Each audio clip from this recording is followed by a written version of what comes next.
වාතේ මල් පිපෙන්නේ නෑ ගෙදර සිරියාවක් නෑ ඔබ නැතිනම් මේ දේවල් නෑ වෙන ගිරවුන් හොඳ නෑ මගේ ගිරවි එහෙම නෑ අතහැරියන් දාලා යන්නේ නෑ රස ආහාර කවලා රන් කුඩුවේ දමලා ඇති කරන්න ගත්ත මාන ගිරවි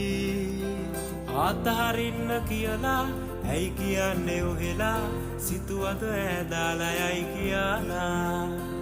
අතහරින්න කියලා ඇයි කියන්නේ ඔහෙලා සිතුවද ඇදාලා යයි කියලා ඉස්සර මම එනකොට නුඹ ඉඳන් මග බලා ලස්සන ඔය වැසෙන අන්තටු සලලා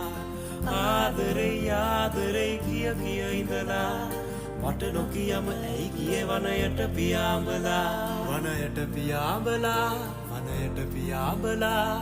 ඇයි ගියේ වනයට පියාඹලා